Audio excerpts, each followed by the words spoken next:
మన last time just పొలిటికల్గా కొంత వాయిస్ మనం టచ్ చేస్తే లైవ్లో కామెంట్లు పెడుతున్నారు, మీకు రాజకీయాలు ఎందుకో, మీరు దేవుని పని చేయక. దేవుని పని అంటే ఏంటో తెలుసా అయ్యా నీకు? అడుగుతున్నా, దేవుని పని అంటే ఏంటో తెలుసా? అడుగుతారు.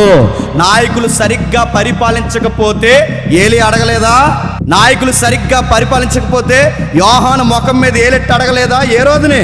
ప్రతి పౌరుడికి హక్కులు ఉన్నాయి, అడుగుతారు. నువ్వు అడగడానికి వీలుదని అడుగుతారు. అడుగుతాను, నాకు హక్కు ఉంది, నాకు ఓటు ఉంది, నేను అడుగుతాను. ప్రతి ఒక్కరు అడుగుతారు. ఇలా కామెంట్లు పెట్టి బెదిరిస్తున్నారు. నువ్వు రాజకీయాలు జరుగుతుంది, వస్తే ఏం చేస్తాను? బంద వస్తే ఏం చేస్తాను అడుగుతున్నాను. ఏం చేస్తాడు? అడగరా? అడుగుతారు. బైబిల్లో ప్రాఫిట్స్ అడిగారు. అసలు ప్రవక్తల గ్రంథాలంటే చెప్తున్నా, రాజులతోనే యుద్ధాలు. అది ప్రవక్తల గ్రంథాలంటే. అంటే ఒక క్రైస్తవుడు గుర్తుపెట్టుకోండి, అమెరికా రాజకీయం మార్చింది ఎవరో తెలుసా? చదివా? అమెరికా ట్రంప్ గెలిచి ఈరోజు కూర్చున్నాడంటే అమెరికా రాజకీయం మారడానికి వెనకాల పనిచేసింది ఎవరు? పాస్టర్ గారు. మీరు కావాలని చదవండి, అడుగుతారు. జూనియర్ కింగ్ మార్టిన్ లూథరన్ ఎవరు? ఆయన నల్ల జాతీయులకి విప్లవం తెచ్చిన ఆయన ఎవరు? పాస్టర్ గారు. అడుగుతారు. పొలిటికల్ సైన్స్ మా పులిపేట్ల మేంచి మాట్లాడతాం. ఎంతవరకు మాట్లాడాలో మాకు తెలుసు, అంతవరకు మేము మాట్లాడతాం. అధికారుల కొరకు ప్రార్థన చేస్తాం, అధికారులు బాగుండని ప్రార్థన చేస్తాం. ఎప్పుడు ప్రార్థన చేస్తాం? జనులు నెమ్మదిగాను సుఖముగాను బ్రతకాలని, మంచి పరిపాలన రావాలని ప్రార్థన చేస్తాము. ఒకవేళ మంచి పరిపాలన చేయకపోతే ఆ దొంగ పరిపాలన చేస్తున్న వాడి కోసం కూడా ప్రార్థన చేస్తాం. చేయమా? అడుగుతున్నా, చేస్తాం. అందుకే ఇలాంటి రాజకీయం మలిపేది. నాయకుడు ఎలా అవుతాడు? పైనుంచి పైకెక్కున్నాడు సరైన నాయకుడు కాదు, కింద నుంచి రావాలి.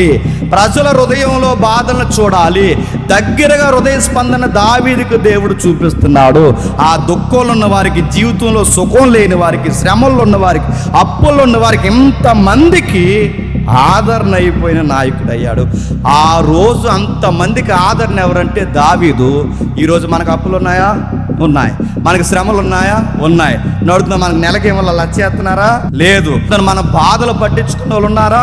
మన బిడ్డలు చదువులు చూసే వాళ్ళు ఉన్నారా? మన అనారోగ్య సమస్యలు పట్టించుకునే వాళ్ళు ఉన్నారా? లేరు. మనల్ని పట్టించుకునే నాయకులు ఉన్నారా? లేరు. దావీదు ఉన్నాడా? లేడు. సొలొమోను ఉన్నాడా? లేడు.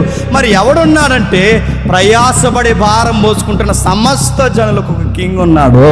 ఆ కింగ్ పేరు నజరేయుడైన యేసు.